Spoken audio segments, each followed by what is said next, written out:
یا رسول اللہ میں شادی کرنا چاہتی ہوں، حضور کسی کے پابند نہیں، پر میرے محبوب نے فرمایا میرا چچا میرے والد کی جگہ ہے، میں اپنے چاچا سے پوچھ کے تمہیں جواب دوں گا۔ یہ ہے پسند کی شادی جو میرے نبی نے بیان فرمائی ہے۔ تو سارا کچھ کراس کر کر کے گزر جاتا ہے، یہاں تو حال یہ ہے کہ پالنے والا کوئی اور سائے میں بیٹھنے والا، باغ تیرے دی کر کر راکھی میں ساری عمر گزاری، تو جدوں اے پھل پکن تے آیا تے لے گئے ہور بپاری۔ اور بیٹا گزرتا ہے اماں کے دروازے کے آگے سے، اماں کے دروازے کے آگے بیٹا امرود لے کے آیا ہے 6 کلو، توجہ ہے میری بات پر؟ ادھر دیکھیں نہیں، چھوڑیں تھوڑی دیر ہماری سنیں۔ وہ امرود لے کے آیا 5-6 کلو، تو اماں کے دروازے کے قریب سے گزر گیا رات کو، تو کمائی کھانے کا ٹائم آیا نا، تو گزر گیا، تو وہ وزیر اعظم سے ڈرتا ہے نا، تو جا کے بی بی سے کہتا ہے بی بی کے حقوق دینا بھی رسول اللہ کی سنت ہے، لیکن یہ کیا بات ہوئی، تو نے بیوی اور ماں کا مقابلہ شروع کرا دیا، سمجھ تو صحیح، یہ تیرے لیے کعبے کی جگہ ہے اور تو بیوی کے لیے کعبے کی جگہ ہے، اسے بھی سمجھنا چاہیے، غور کرنا چاہیے۔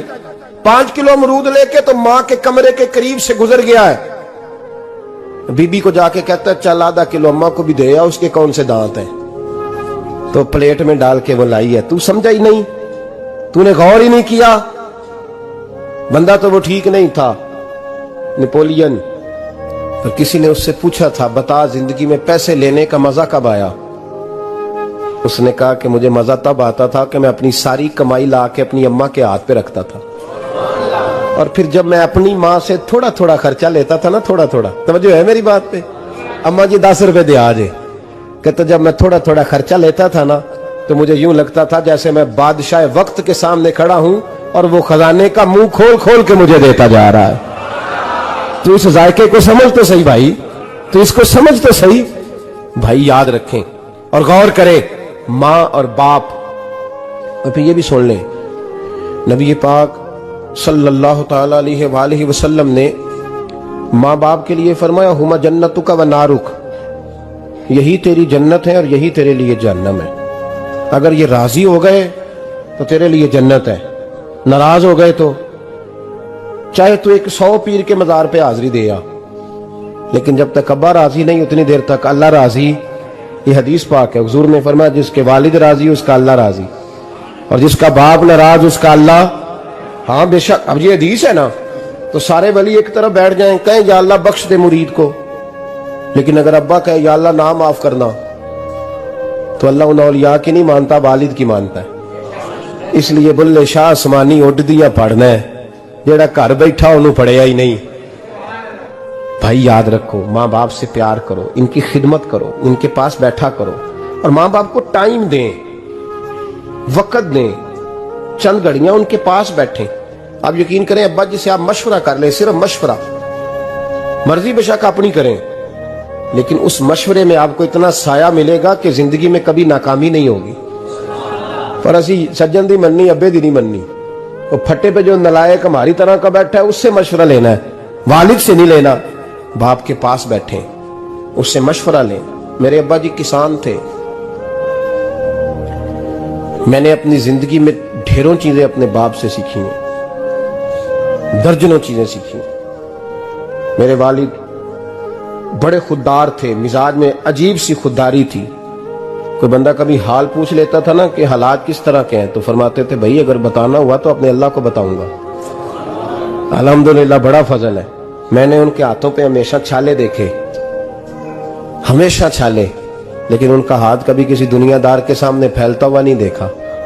لوگ مجھے کہتے ہیں آپ کس پیر صاحب کے صاحبزادے ہیں، تو میں کہتا ہوں میں اس پیر کا صاحبزادہ ہوں جس نے محنت کر کے حلال کی کمائی کھائی ساری زندگی۔ یہ لوگ پیر نہیں ہوتے، یہ مرشد نہیں ہوتے، اور میں نے درجنوں چیزیں سیکھی ان سے۔ تو سیکھنے تو بیٹھ، تجھے ہزاروں چیزیں ملیں گی۔